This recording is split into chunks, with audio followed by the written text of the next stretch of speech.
नमस्कार दोस्तों, ये है साहित्य टीवी और मैं उषा गुप्ता इंदौर से आपकी दोस्त।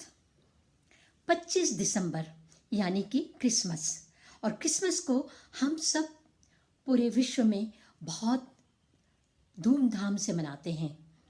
इसे क्यों मनाते हैं, कैसे मनाते हैं, क्या करते हैं, आदि आदि हम सब जानते हैं। आज मैं आपको बताने वाली हूँ कुछ अलग हटकर, इससे जुड़ी रोचक बातें, तथ्य, अनोखी दास्तान। तो सुनिए और समझिए। क्रिसमस को एक्समस भी कहा जाता है। एक्स प्राचीन ग्रीक भाषा से आता है और यह मसीह को भी संदर्भित करता है, इसलिए एक्समस का अर्थ क्रिसमस होता है। क्रिसमस ईसा मसीह के जन्मदिन के रूप में मनाया जाता है, परंतु ईसा मसीह के जन्म की कोई वास्तविक तिथि ज्ञात ही नहीं है। ऐसा माना जाता है कि दिसंबर के 25वें दिन उनकी मृत्यु के पश्चात वर्षों बाद रोमन कैथोलिक चर्च द्वारा उनके जन्मदिन को चिन्हित करने के लिए चुना गया। तभी से 25 दिसंबर को क्रिसमस का त्योहार मनाया जाता है। प्राचीन मिस्र में देवदार के पेड़ और पुष्पांजलि जैसे सदाबहार पेड़ों का उपयोग क्रिसमस के मौके पर किया जाता था। आधुनिक क्रिसमस पेड़ों का उपयोग जर्मनी में 16वीं शताब्दी में शुरू हुआ। क्रिसमस ट्री का पेड़ सदाबहार पेड़ है। इसकी पत्तियां न तो झड़ती है न मुरझाती है। यूरोपियन देशों में भूत भगाने के लिए इसकी टहनियों का उपयोग किया जाता था। क्रिसमस ट्री पर इलेक्ट्रिक लाइट्स लगाने का विचार 1882 में एडवर्ड जॉनसन के दिमाग में आया था। यूरोप में हर साल 60 मिलियन क्रिसमस पेड़ लगाए जाते हैं। क्रिसमस के दिन हर कोई जिंगल्स बेल्स गाता है, परंतु क्या आप जानते हैं कि ये मूलतः एक धन्यवाद गीत है जो 1857 में जेम्स पियरपोंट ने लिखा था। सांता क्लॉस का परिचय बच्चों को उपहार देने वाले के रूप में जाना जाता है, परंतु सत्य यह है कि सांता क्लॉस का चरित्र सेंट निकोलस पर आधारित है। सेंट निकोलस एक ईसाई बिशप थे जो गरीबों व जरूरतमंदों की सहायता करते थे। गुपचुप तरीके से उन्हें उपहार देते रहते थे। जैसे ही उनकी कहानी सब जगह फैली, उन्हें डच में सिंटरक्लास कहा जाने लगा। यही बाद में सांता क्लॉस बन गया। शुरू में सांता क्लॉस ने हरे, बैंगनी या नीले रंग के कपड़े पहने थे। बाद में कोको कोला ने उन्हें उन रंगों में तैयार करने का फैसला किया जो उनके ब्रांड से मेल खाते हों, और तब से सांता क्लॉस लाल कपड़ों में दिखाई देता है। सांता की गाड़ी स्लेज खींचने वाले रुडोल्फ लाल नाक वाले हिरण को हम सब जानते हैं, परंतु हकीकत यह है कि अनेक अकेला रुडोल्फ सांता की उपहारों से भरी गाड़ी को नहीं खींच सकता। इसके साथ में 8 अन्य हिरण भी होते हैं जिन्हें रुडोल्फ के नाम से जाना जाता है। क्रिसमस यानी केक, और यह केक प्लम केक के नाम से जाना जाता है, परंतु तथ्य यह है कि केक में प्लम होता ही नहीं है। मध्ययुगीन काल में किशमिश को प्लम के रूप में जाना जाता था और उसका ही इस्तेमाल केक बनाने के लिए किया जाता था। क्रिसमस पुष्प यीशु के मुकुट का प्रतिनिधित्व करते हैं। लाल रंग के जामुन यीशु के खून का प्रतीक माना जाता है। क्रिसमस एकमात्र ऐसा त्योहार है जिस दिन पूरे विश्व में छुट्टी रहती है। ब्रिटेन एवं राष्ट्रमंडल देशों में क्रिसमस के अगले दिन यानी कि 26 दिसंबर को बॉक्सिंग डे के रूप में मनाया जाता है।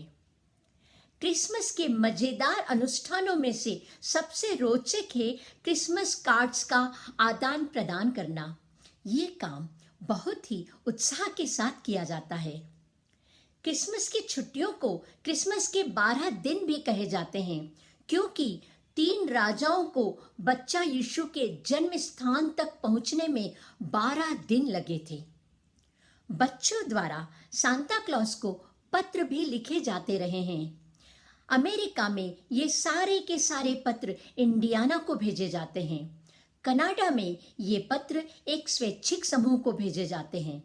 और रोचक बात यह है कि ये लोग इन पत्रों को पढ़कर बाकायदा इनका जवाब भी देते हैं। पिछली सदी तक बहुत सारे देशों में क्रिसमस की पूर्व संध्या पर भूतों के किस्से सुनाने का चलन था। ओह, परंतु अब यह प्रथा पूरी तरह से लोप हो गई है। हाँ, कहीं कहीं डोनाल्ड डक के कार्टून देखने की भी प्रथा है। इस दिन लोग समूह में केरोल गाते हुए एक दरवाजे से दूसरे दरवाजे तक जाते हैं।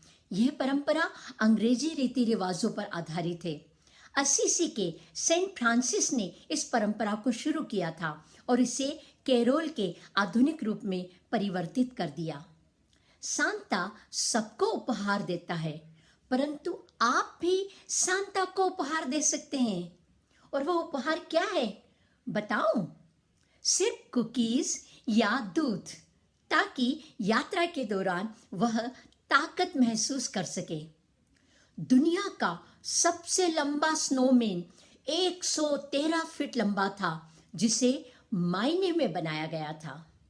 दुनिया का सबसे बड़ा क्रिसमस ट्री 1950 में वॉशिंगटन मॉल में रखा गया था, जो कि 221 फीट ऊंचा था।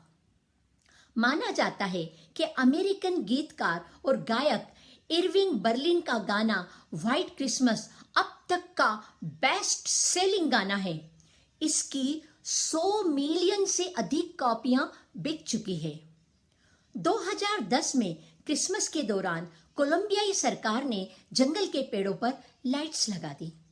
जब FARC के गुरिल्ला आतंकी वहां से गुजरे तो लाइट्स जल उठी और कुछ बैनर्स प्रकट हुए, जिन पर उनसे हथियार छोड़ देने की अपील की गई थी। लगभग 331 आतंकियों ने हथियार त्याग दिए और नए जीवन में, आम जीवन में प्रवेश किया। इस कैंपेन को बेस्ट स्ट्रेटेजिक मार्केटिंग एक्सीलेंस का अवार्ड मिला हुआ है।